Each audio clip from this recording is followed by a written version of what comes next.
Hello दोस्तों, मैं रामका सिंह स्वागत करती हूं आप सबका आपके यूट्यूब चैनल नॉलेज कॉर्नर में। फ्रेंड्स, आप हमारे चैनल को तुरंत सब्सक्राइब कर लीजिए और वीडियो को लाइक कर दीजिए। आज हम केमिस्ट्री के कुछ इंपॉर्टेंट क्वेश्चन को पढ़ेंगे। ऐसे क्वेश्चन जो बिहार के अभी तक किसी न किसी एग्ज़ाम में पूछे गए हैं और जो बिहार में किसी न किसी एग्ज़ाम में पूछे जाते हैं, उन क्वेश्चंस के रिपीट होने की संभावना बहुत अधिक होती है। तो आप वीडियो में लास्ट तक बने रहिएगा। चैनल को सब्सक्राइब कर लीजिए और बेल आइकन पर क्लिक कर लीजिए, जिससे कोई भी वीडियो आए तो आप तक नोटिफिकेशन पहुंच जाए। पहला क्वेश्चन है, सल्फर हेक्साफ्लोराइड अणु का आकार कौन सा है? त्रिभुजाकार, पिरामिड, अष्टफलकीय, समतलीय या चतुष्फलकीय? इसका सही जवाब हो जाएगा ऑप्शन बी, सल्फर हेक्साफ्लोराइड अणु का आकार अष्टफलकीय होता है। ऑप्शन बी इसका सही जवाब हो जाएगा। अगला क्वेश्चन है, हास्य गैस क्या है? यहाँ पे आपको 4 गैस के नाम दिए हुए हैं और इसमें से पूछा है कि हास्य गैस यानी कि लाफिंग गैस इसमें से कौन सा है? क्या वो नाइट्रिक ऑक्साइड है, नाइट्रोजन पेंटाक्साइड है, नाइट्रोजन पराक्साइड है या फिर नाइट्रस ऑक्साइड है? ये क्वेश्चन आप देख सकते हैं 40 बीपीएससी 1995 और 65 बीपीएससी 2019। कोई भी क्वेश्चन हो, वो अगर प्रीवियस ईयर क्वेश्चन जो है होते हैं वो बार बार रिपीट होते हैं, चाहे वो 2 साल बाद, 4 साल बाद, 1 साल बाद, 10 साल बाद क्वेश्चन जरूर रिपीट होते हैं। आयोग के द्वारा उन क्वेश्चन को रिपीट किया जाता है। इसलिए आपको जो हमारे इस चैनल पे प्रीवियस ईयर क्वेश्चन की श्रृंखला प्राप्त हो रही है, उसके साथ जुड़े रहिए और चैनल को सब्सक्राइब कर लीजिए। यहाँ पर केवल साइंस के ही नहीं बल्कि हिस्ट्री, ज्योग्राफी, पॉलिटी और ईवीएस और साथ ही साथ आपको बिहार जीके के भी प्रीवियस ईयर क्वेश्चन मिल रहे हैं। अगर आप बिहार से संबंधित किसी भी एग्ज़ाम की तैयारी कर रहे हैं तो हमारे चैनल से ज़रूर जुड़िए, ठीक है। इसका जो सही जवाब हो जाएगा वो हो जाएगा option D, nitrous oxide. Nitrous oxide को ही लाफिंग गैस या हास्य गैस के नाम से जाना जाता है। इसके सूंघने पर हंसी आती है और जो डॉक्टर होते हैं इसी नाइट्रस ऑक्साइड का उपयोग एनेस्थीसिया के रूप में भी प्रयोग करते हैं। एनेस्थीसिया अर्थात किसी को बेहोशी में लाने के लिए भी इसका प्रयोग किया जाता है नाइट्रस ऑक्साइड का, और नाइट्रस ऑक्साइड का ही यूज जो है वो लाफिंग गैस के रूप में किया जाता है। अगला क्वेश्चन है, निम्नलिखित में से किस गैस को वायुमंडलीय प्रदूषक माना जाता है? यहाँ पे आपके सामने 3 गैसों के नाम दिए हुए हैं और पूछा है किसको वायुमंडलीय प्रदूषक माना जाता है। क्या वो आर्गन है, ऑक्सीजन, सल्फर डाइऑक्साइड, एक से अधिक या इनमें से कोई नहीं? बिहार स्कूल टीचर हेडमास्टर 2023 में पूछा गया क्वेश्चन है। इसका सही जवाब है सल्फर डाइऑक्साइड। हम सभी जानते हैं SO2 जब H2O के साथ क्रिया करता है, H2O के साथ क्रिया करता है तो H2SO4 बनाता है। H2SO4 बनाता है जो अम्लीय वर्षा के लिए जिम्मेदार होता है। इसलिए इसका सही जवाब हो जाएगा सल्फर डाइऑक्साइड। ऑप्शन सी इसका सही जवाब हो जाएगा। अगला क्वेश्चन है, वायु में कौन सी नोबेल गैस नहीं होती है? हीलियम, नियान, ऑर्गन या रेडान? 46वें बीपीएससी प्री 2004 में पूछा गया क्वेश्चन है कि वायु में कौन सी नोबेल गैस नहीं होती है। तो जो हीलियम होता है ये बहुत हल्की गैस होती है और वायुमंडल में पाया जाता है। नियान भी पाया जाता है, आर्गन भी। लेकिन जो रेडान होता है ये बहुत ही भारी गैस होता है और भारी होने की वजह से ये वायुमंडल में नहीं पाया जाता है, जबकि ये क्रस्ट में पाया जाता है, मिट्टी में पाया जाने वाला गैस है, क्योंकि यह बहुत भारी होता है, ठीक है। और ये एक प्रकार का अक्रिय गैस है। ऑप्शन डी इसका सही जवाब हो जाएगा। अगला क्वेश्चन है, निम्न में से किसका पीएच मान 7 है? शुद्ध पानी, उदासीन विलयन, क्षारीय विलयन, अम्लीय विलयन, एक से अधिक या इनमें से कोई नहीं? पीएच मान के संदर्भ में हम लोग जानते हैं पीएच स्केल जो होता है ये 0 से लेकर 7 तक होता है, 0 से लेकर 14 तक होता है, और जो 7 होता है ये न्यूट्रल होता है। आपसे 7 का पूछा, अर्थात पूछा इनमें से कौन सा वो विलयन है जो उदासीन है। जिसका पीएच 7 होगा वो उदासीन होगा, क्योंकि 7 पे न्यूट्रल होता है। अगर आप 7 से अपने लेफ्ट साइड जाएंगे तो आपको अम्लीय मिलेगा, यानी कि एसिडिक मिलेगा, और 7 से राइट साइड 14 की तरफ जाएंगे तो आपको क्षारीय विलयन प्राप्त होगा। यहाँ से पूछा है कि केवल आपको 7 पे जो विलयन है वो कौन सा है? क्या वो उदासीन है, अम्लीय है, क्षारीय है, एक से अधिक है या इनमें से कोई नहीं है? तो देखिए क्वेश्चन के हिसाब से आपको उदासीन और शुद्ध जल दोनों ही मिल रहा है, क्योंकि शुद्ध जल का जो पीएच होता है वो 7 होता है और ये न्यूट्रल होता है, उदासीन होता है। इसको स्टार मार्क करिएगा या फिर एक से अधिक भी आप मार्क कर सकते हैं, ठीक है। उदासीन विलयन का pH 7 होता है। उदासीन जल को उदासीन मतलब शुद्ध जल जो होता है इसको भी उदासीन माना जाता है। तो यहाँ पे दोनों ऑप्शन सही हो जाएगा। 25 डिग्री सेल्सियस पर शुद्ध जल का pH मान जो होता है वो 7 होता है। वर्षा का जल पानी जल का शुद्ध रूप होता है। 7 से अधिक pH मान का विलयन क्षारीय होता है और 7 से कम अम्लीय होता है। ओके, अगर आपको कहीं भी कोई भी कन्फ्यूजन होता है तो आप कमेंट बॉक्स में ज़रूर बताइएगा, और अगर आप इसका PDF प्राप्त करना चाहते हैं तो टेलीग्राम चैनल को भी ज्वाइन कर लीजिए। अगला क्वेश्चन है, निम्नलिखित में से किस विलयन के pH का मान 7 से अधिक है? बफर विलयन, क्षारीय विलयन, अम्लीय विलयन, उदासीन विलयन, एक से अधिक या इनमें से कोई नहीं। तो अभी हम लोगों ने pH स्केल देखा था, 0 से लेकर 14 तक होता है, और जो 7 होता है वो न्यूट्रल होता है। यहाँ पे पूछा 7 से अधिक। 7 से 14 की तरफ जब जाते हैं तो जो pH मान होता है अगर 7 से 14 की तरफ जाएगा, 7 से अधिक होगा तो वो क्षारीय विलयन बनाता है। ऑप्शन बी इसका सही जवाब हो जाएगा, क्षारीय विलयन। अगला क्वेश्चन है, पानी का pH मान है, पानी ये शुद्ध रूप होता है और इसका pH मान 7 होता है, ये उदासीन होता है। ठीक है, जो प्योर पानी होता है अगर इसको 25 डिग्री सेल्सियस पर रखा जाए तो ये उदासीन होता है। तो इसका सही जवाब हो जाएगा, पानी का pH मान कितना होगा? 7 होगा। ठीक, अगला क्वेश्चन है, एक घोल का pH 3 से 6 बदलता है, 3 से 6 बदलता है। H+ आयन की सांद्रता, मान लीजिए एक घोल है उसका pH 3 है और 6 हो गया, 3 से 6 हो गया। अब H+ आयन की सांद्रता पूछा है, 3 गुनी बढ़ जाएगी, 3 गुनी कम हो जाएगी, 10 गुना कम हो जाएगा या 1000 गुना कम हो जाएगा? इसका सही जवाब हो जाएगा ऑप्शन डी, 1000 गुना कम हो जाएगा। एक घोल का pH अगर 3 से 6 होता है, यानी कि अगर 3 पे है तो वेरी मतलब हाई एसिडिक है, लेकिन अगर ये 6 की तरफ बढ़ रहा है, 3 से 6 की तरफ बढ़ रहा है तो थोड़ा थोड़ा मतलब ये कमज़ोर एसिड होता तो एसिड ही है लेकिन ये कमज़ोर एसिड होता है। तो यहाँ पे पूछा H+ आयन की सांद्रता क्या होगी, तो H+ आयन की सांद्रता 1000 गुना कम हो जाएगी। ऑप्शन डी इसका सही जवाब हो जाएगा। अगला क्वेश्चन है, निम्नलिखित में से कौन सा एसिड का एक विशिष्ट गुण है? आपके सामने 4 ऑप्शन दिए हैं और पूछा है कि इसमें से एसिड का विशिष्ट गुण कौन सा है। BPSC TRE 3 जुलाई 2024 में पूछा गया क्वेश्चन है और इसको स्टार मार्क करिएगा, हो सकता है ये क्वेश्चन रिपीट हो जाए। एसिड का विशिष्ट गुण पूछा, हो सकता है अगले एग्जाम में आपसे क्षार का विशिष्ट गुण पूछ ले, इसलिए आप इसको बहुत अच्छे से समझिएगा। इसको मैं ट्रिक के माध्यम से आपको याद करने का तरीका बताती हूँ। एसिड का विशिष्ट गुण, अगर आप इसको याद करना चाहते हैं कि एसिड में लाल लिटमस पेपर बदलता है या नीला लिटमस पेपर, तो आप इसको अनल के माध्यम से याद कर सकते हैं। अनल, अनल आ से हो गया अम्ल यानी कि एसिड, ना से हो गया नीला और ला से हो गया लाल। एसिड जो होता है, अम्ल जो होता है, ये नीले लिटमस पेपर को लाल कर देता है, नीले लिटमस पेपर को लाल कर देता है। पहला ऑप्शन आपके सामने बिल्कुल सही दिया हुआ है। और एसिड का जो pH स्केल होता है, अभी हम लोगों ने देखा कि 0 से 7 तक जो होता है, ये 7 से 0 तक जब इधर जाते हैं तो एसिड होता है। तो ये पूछा 7 से अधिक होता है, नहीं, 7 से अधिक होगा तो क्षारीय हो जाएगा। लाल लिटमस पेपर को नीला कर देता है, तो अभी हम लोग ने देखा कि नीले लिटमस पेपर को लाल कर देता है, तो ये आपका गलत हो जाएगा। जो सही जवाब होगा वो होगा ऑप्शन ए। अब बात करते हैं लाल लिटमस पेपर को नीला कौन करता है, इसको कैसे याद करेंगे? तो इसको याद करने के लिए आपके पास ट्रिक है छलनी, छलनी, छलनी एक ट्रिक है जिससे आप याद कर सकते हैं कि लाल लिटमस पेपर को नीला कर देता है क्षार। क्षार जो है ये लाल लिटमस पेपर को नीला कर देता है। ठीक, आई होप सो आप लोग को समझ में आया होगा कि अनल से आप याद कर सकते हैं एसिड नीले लिटमस को लाल कर देता है, ऑप्शन ए सही जवाब हो जाएगा। और लाल लिटमस पेपर को नीला कौन करता है, तो छलनी से याद कर सकते हैं कि क्षार जो होता है वो नीले लिटमस पेपर को लाल कर देता है।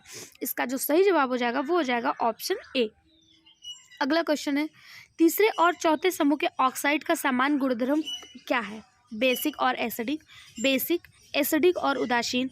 इसका जो सही जवाब हो जाएगा वो हो जाएगा ऑप्शन ए, बेसिक और एसिडिक। तीसरे और चौथे समूह के जो ऑक्साइड है उनका समान गुणधर्म बेसिक और एसिडिक होता है, ऑप्शन ए इसका सही जवाब हो जाएगा। अगला क्वेश्चन है, किस पदार्थ को एक अन्य पदार्थ के साथ गर्म करने से अम्ल बनता है? Sodium chloride, potassium chloride, rubidium chloride, ammonium chloride. BPSC CDPO pre 2005 में पूछा गया क्वेश्चन है कि वो कौन सा पदार्थ है जिसको गर्म करने से अम्ल बनता है? तो इसका सही जवाब हो जाएगा ऑप्शन ए, सोडियम क्लोराइड।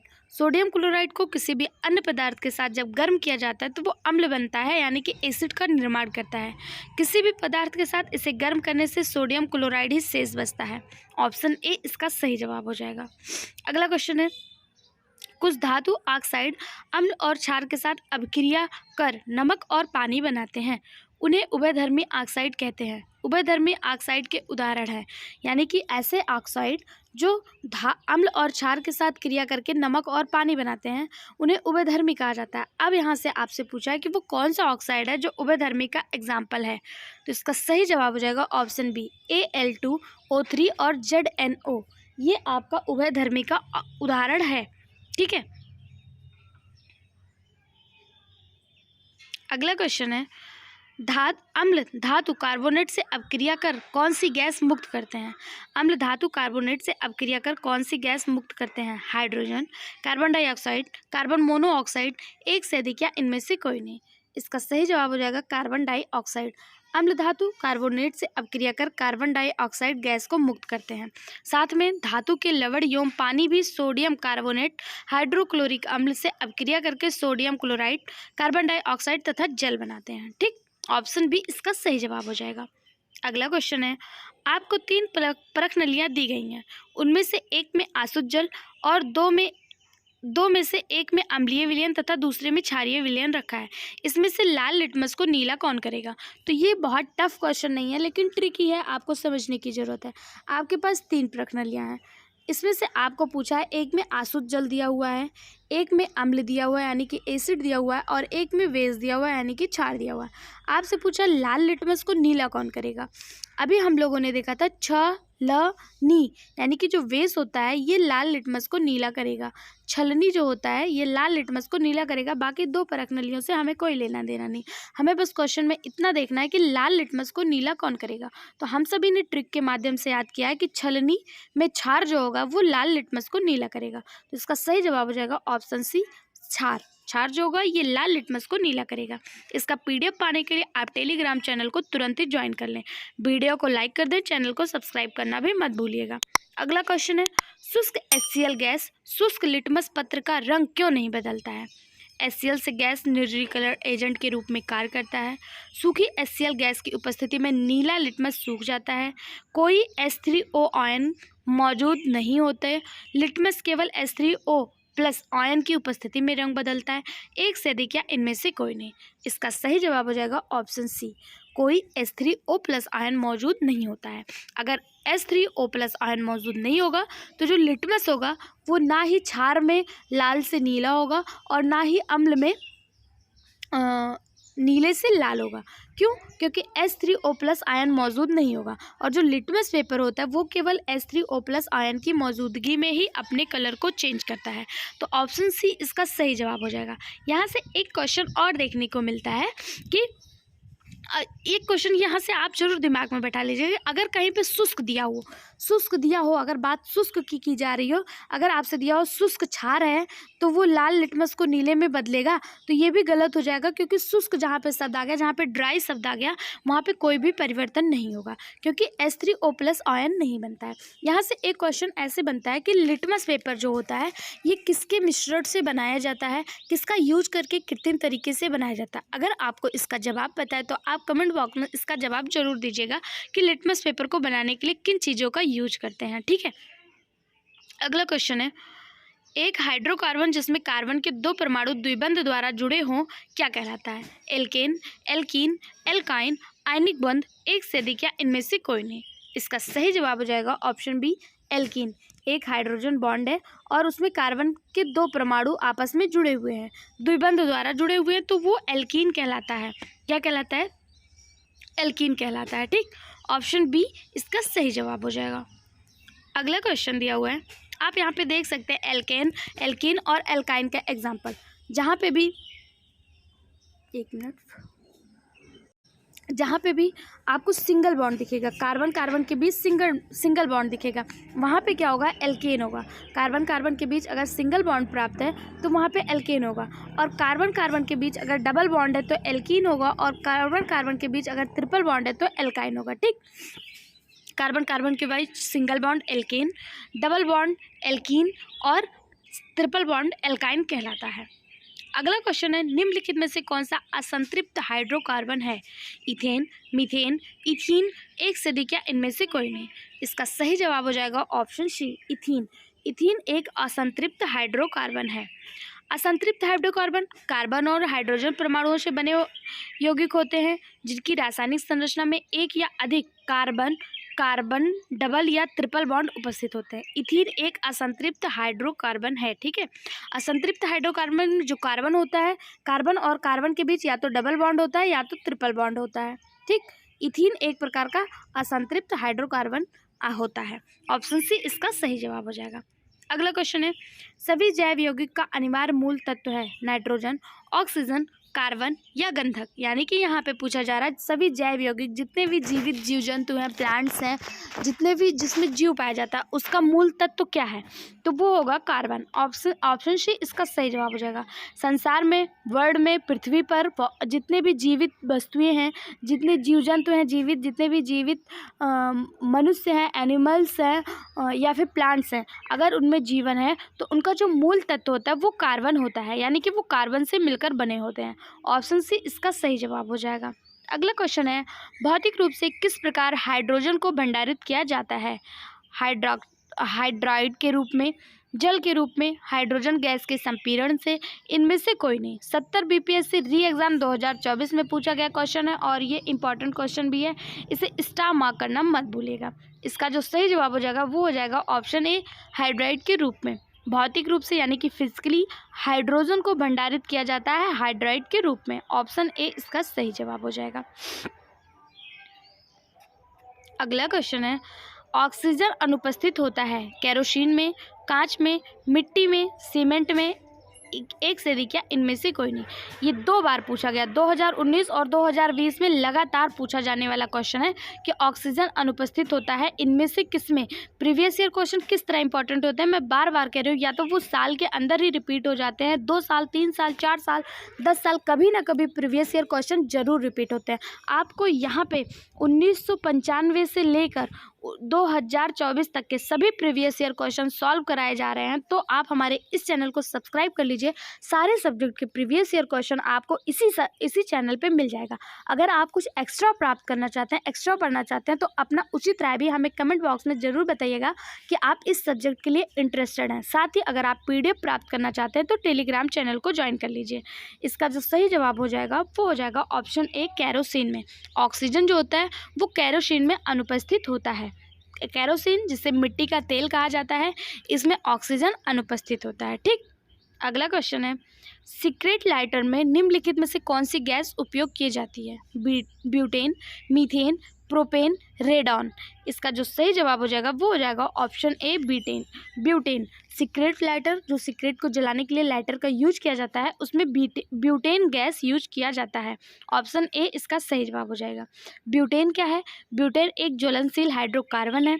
अगर इसका आणविक सूत्र पूछा जाए ब्यूटेन का क्या होता है, तो C4H10 ब्यूटेन का आणविक सूत्र होता है और इसका उपयोग जो है वो सीक्रेट लाइटर में किया जाता है। साथ ही साथ अगर आपसे पूछा जाए LPG में कौन सी गैस यूज की जाती है, तो आप इसका सही जवाब हमें कमेंट बॉक्स में बताइएगा कि LPG में कौन सी गैस यूज की जाती है। अगर आपका जवाब सही होता है तो अगले वीडियो में आपके नाम के साथ आपके कमेंट को ज़रूर दिखाया जाएगा। तो कमेंट बॉक्स में अपना जो सही जवाब है वो ज़रूर बताइएगा कि LPG में कौन सी गैस यूज होती है। अगर आपसे पूछा जाए LPG में जो गंध के लिए जिम्मेदार गैस होती है वो उसका क्या नाम है, तो उसका नाम मिथाइल मरकप्टीन है। मिथाइल मरकप्टीन जो गैस होती है ये LPG में दुर्गंध के लिए जिम्मेदार होती है।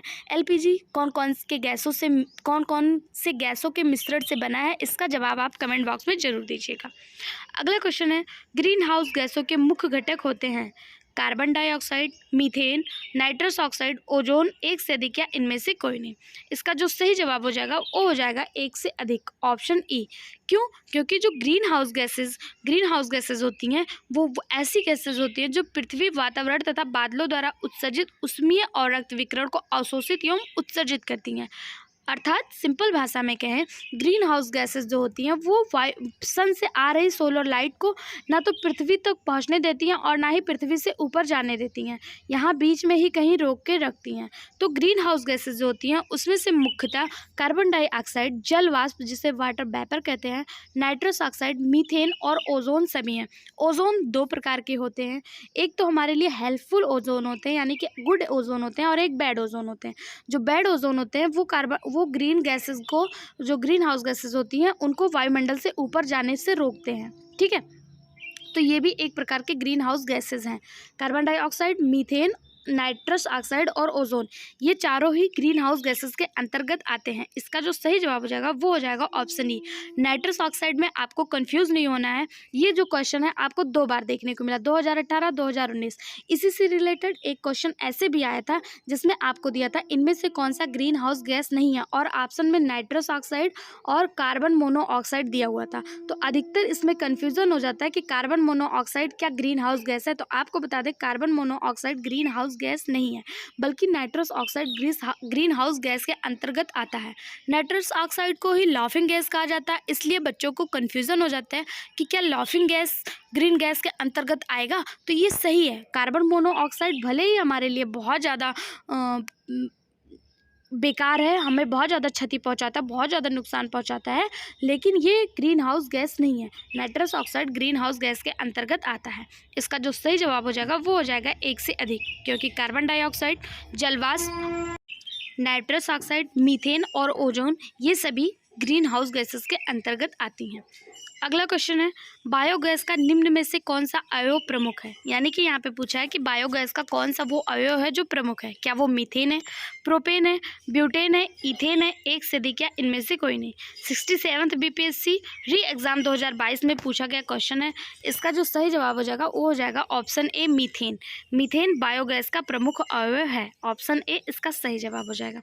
अगर आपसे पूछा जाए मीथेन प्राप्त कहाँ से होता है, तो मीथेन प्राप्त मतलब मीथेन जो निकलता है वो कई जगह से निकलता है, चाहे वो दलदली भूमि हो, धान का खेत हो, गन्ने का खेत हो, गोबर गैस प्लांट हो, और जो गाय जानवर जो होते हैं जो चुगाली करते हैं वहाँ से भी मीथेन गैस रिलीज होती है। ठीक, अगला क्वेश्चन है, बेंजीन में सिग्मा और पाई बंध की संख्या होती है। बेंजीन में सिग्मा और पाई बंध की जो संख्या होती है वो 12 और 3 होती है। ऑप्शन सी इसका सही जवाब हो जाएगा। बेंजीन का जो फार्मूला होता है वो C6H6 होता है। इसमें सिग्मा बॉन्ड जो होते हैं वो 12 होते हैं और पाई बॉन्ड 3 होते हैं। ऑप्शन सी इसका सही जवाब हो जाएगा। अगला क्वेश्चन है, कोयले का उपयोग होता है जलाने में, खाने में, दीवार बनाने में, नाव बनाने में। बहुत सा सिंपल सा क्वेश्चन है। ऐसे क्वेश्चन अब जनरली नहीं देखने को मिलते हैं, लेकिन बीपीएससी सीडीपीओ प्री 2005 में पूछा गया क्वेश्चन है, इसलिए आपके साथ शेयर करना जरूरी था। कोयले का उपयोग जलाने के लिए किया जाता है, हम सभी को बहुत अच्छे से पता है। अगला क्वेश्चन है, एल्कोहल को कार्बोक्सिलिक अम्ल में परिवर्तित किया जा सकता है मात्र ऑक्सीडेशन द्वारा, रिडक्शन द्वारा, स्टेरिफिकेशन द्वारा, एडिक्शन तथा रिडक्शन दोनों के द्वारा, एक से अधिक या इनमें से कोई नहीं। तो इसका सही जवाब हो जाएगा ऑप्शन ए, मात्र यानी कि ओनली ऑक्सीडेशन द्वारा। एल्कोहल को कार्बोक्सिलिक अम्ल में केवल ऑक्सीडेशन द्वारा ही परिवर्तित किया जा सकता है। ऑप्शन ए इसका सही जवाब हो जाएगा। अगला क्वेश्चन है, शक्कर के किण्वन से क्या बनता है। Ethyl alcohol, methyl alcohol, acetic acid या क्लोरोफिल। इसका सही जवाब हो जाएगा ऑप्शन ए, शक्कर के किण्वन से इथाइल अल्कोहल बनता है। ऑप्शन ए इसका सही जवाब हो जाएगा। अगला क्वेश्चन है, प्राकृतिक रबड़ किसका बहुलक है। Isoprene, styrene, vinyl acetate, propene, एक से अधिक या इनमें से कोई नहीं। यहाँ पे पूछा है प्राकृतिक रबड़ किसका बहुलक है, तो इसका सही जवाब हो जाएगा ऑप्शन ए, आइसोप्रीन। प्राकृतिक रबड़ जो है ये आइसोप्रीन का बहुलक है। 2 बार पूछा गया क्वेश्चन है, 65th बीपीएससी 2019 और 66th बीपीएससी री एग्जाम 2020 में पूछा गया क्वेश्चन, और इम्पॉर्टेंट क्वेश्चन, इसे भी आप स्टार मार्क कर लीजिएगा। ऐसे क्वेश्चन एग्जाम में आने की संभावना होती है। प्राकृतिक रबड़ किसका बहुलक है, तो आइसोप्रीन का बहुलक है। ऑप्शन ए इसका सही जवाब हो जाएगा। अगला क्वेश्चन है, टेफ्लॉन निम्नलिखित में से किस एक का बहुलक है। टेफ्लॉन किसका बहुलक है। Tetrafluoroethylene, vinyl chloride, chloroprene, acetylene dichloride, एक से अधिक या इनमें से कोई नहीं। इसका सही जवाब हो जाएगा ऑप्शन ए, टेट्राफ्लोरोएथिलीन। टेफ्लॉन जो है ये टेट्राफ्लोरोएथिलीन का बहुलक है। ऑप्शन ए इसका सही जवाब हो जाएगा। पॉलीटेट्राफ्लोरोएथिलीन जिसे PTFE कहा जाता है, इसी को आमतौर पर टेफ्लॉन के नाम से जाना जाता है। अगर आपसे कभी भी पूछ ले कि PTFE का फुल फॉर्म क्या होता है, तो पॉलीटेट्राफ्लोरोएथिलीन इसका फुल फॉर्म होता है पॉलीटेट्राफ्लोरोएथिलीन, PTFE। इसी को जनरली भाषा में टेफ्लॉन कहा जाता है। ठीक, अगला क्वेश्चन है, बेकेलाइट निम्नलिखित के संघनन से बनता है। यूरिया एवं फॉर्मल्डिहाइड, फिनॉल एवं फॉर्मल्डिहाइड, फिनॉल तथा एसिटाल्डिहाइड, मेलानिन एवं फॉर्मेल्डिहाइड, एक से अधिक या इनमें से कोई नहीं। इसका जो सही जवाब हो जाएगा वो हो जाएगा ऑप्शन बी, फिनॉल एवं फॉर्मेल्डिहाइड से बेकेलाइट बनता है। ऑप्शन बी इसका सही जवाब हो जाएगा। इसका PDF पाने के लिए टेलीग्राम चैनल को ज्वाइन कर लीजिए तथा वीडियो को लाइक करिए और चैनल को सब्सक्राइब करना बिल्कुल मत भूलिएगा।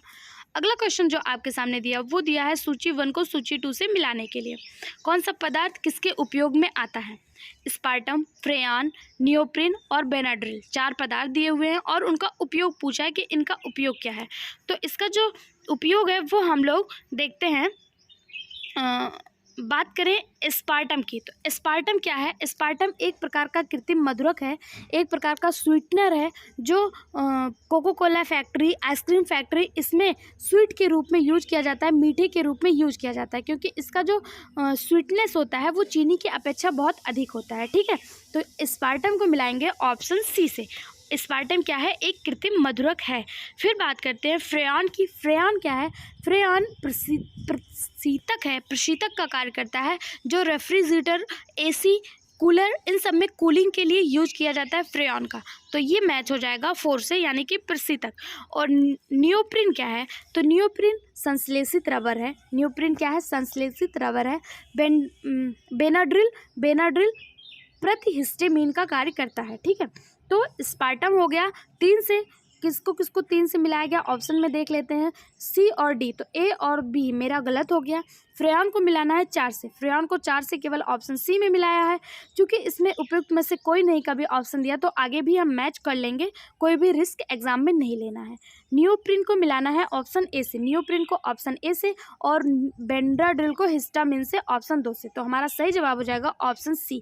हमारा जो सही जवाब है वो ऑप्शन C। देखिए, आपको बिल्कुल भी लापरवाही नहीं करनी है। अगर 1-2 ऑप्शन आपके मैच कर जाते हैं तो आगे आप देखिए इसमें उपयुक्त में से कोई नहीं कभी ऑप्शन दिया हुआ है, इसलिए सारे ऑप्शन को बहुत अच्छे से मैच करना है, उसके बाद ही ऑप्शन को टिक करना है। पेपर में एक एक नंबर बहुत ज़्यादा इंपॉर्टेंट होते हैं। अगर आप 1 नंबर से पीछे हुए तो कम से कम 5-7 लाख बच्चों से पीछे हो जाते हैं। ठीक है, इसलिए आता हुआ क्वेश्चन भी गलत करके नहीं आना है, पूरे ऑप्शन को अच्छे से मैच कर लेना है। आज के वीडियो में बस इतना ही था। इस तरह के और वीडियो पाने के लिए चैनल को सब्सक्राइब कर लीजिए, वीडियो को लाइक कर दीजिए। साथ ही हमारे इसी यूट्यूब चैनल पे हिस्ट्री, ज्योग्राफी, पॉलिटी के अभिषेक सर द्वारा बहुत अच्छे वीडियो प्रोवाइड करवाए जा रहे हैं विद एक्सप्लेनेशन, आप उन्हें भी देख सकते हैं। बिहार GK, EVS, इनकी तैयारी भी अगर आप करना चाहते हैं तो हमारे यूट्यूब चैनल से ज़रूर जुड़िए, जिसका लिंक आपको इसी वीडियो के डिस्क्रिप्शन बॉक्स में मिल जाएगा। साथ ही अगर आप किसी वीडियो का PDF प्राप्त करना चाहते हैं तो टेलीग्राम चैनल को भी ज्वाइन कर लीजिए। वीडियो में लास्ट तक बने रहने के लिए धन्यवाद।